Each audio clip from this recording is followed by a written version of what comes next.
No baked macaroni na ganito ka-cheesy at ganito ka-creamy? Ewan ko na lang kung hindi ka masarapan. Tara, samahan niyo ako magluto. Ano, G? G na yan!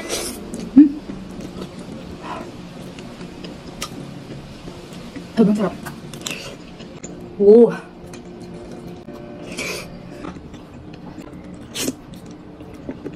Mag-umpisa na nga tayo. Sa isang kaserola, ilagay na nga natin ang ating pasta. Siyempre, sa kumukulong tubig yan, lagyan natin ng konting oil at asin. Takluban at lutuin for 10 to 12 minutes. Pag al dente na mga kapudri, pwede na po natin itong ahunin at iset aside muna. Next, sa isang malinis na kawali, maglagay na tayo ng konting oil at ilagay na natin ang ating pork giniling. 1/4 lang po itong gagamitin ko. Pag golden brown na ngayon mga kapudri at naglabas na ng sariling mantika, ay pwede na nating igisa ang ating bawang at sibuyas. Haluin lamang itong mabuti hanggang sa bumango na ito. Pagluto na at umaamoy ng bawang at sibuyas, pwede na nating ilagay ang ating hotdog at mushroom. Halo-halo lang mga kaputrip hanggang sa ito ay maluto. Pagkatapos ay pwede na rin nating ilagay ang ating spaghetti sauce. Syempre, Filipino style. Yung 500 grams nga po pala yung ginamit ko dito. Antayin lang natin itong kumulot. Pwede na nating lagyan ng pork cubes. At timpla na rin natin ng paminta. Tikman yung mga kapudrip kung wala na kayong dapat i-adjust. Then, kung okay na sa inyo ang lasa, ay pwede na po nating i-mix ang ating pasta. Ihalo nating mabuti ang macaroni sa ating sauce hanggang sa kumulay na ito sa lahat ng ating pasta.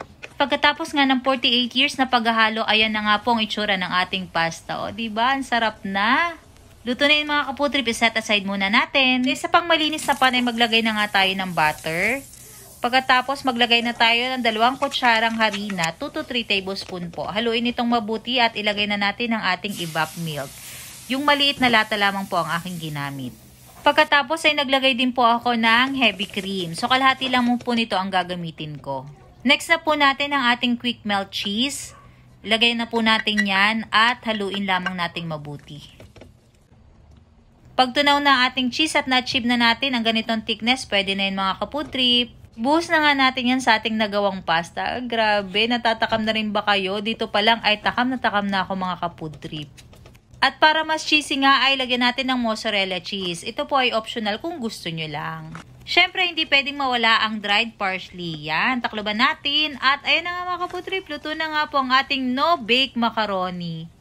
Napakadali lang nitong gawin mga kapudrip. Sobrang sarap nitong merienda. Pwede din yung ihanda sa inyong mga bisita o diba?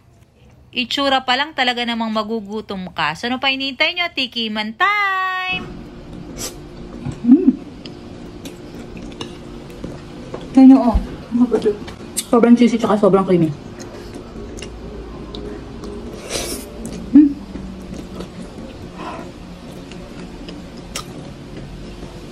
Sobrang sarap. Dumidikit-dikit pa siya. Oo.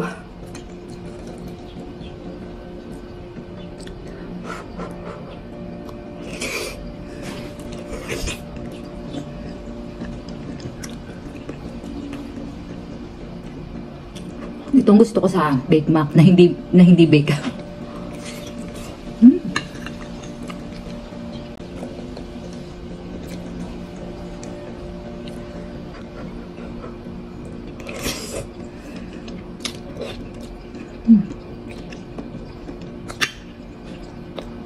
Sa inyo na rin ito mga kapatid.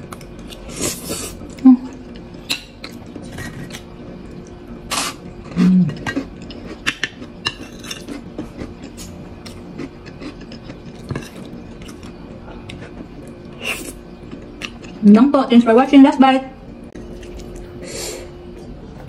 Last bite mga kapudrip.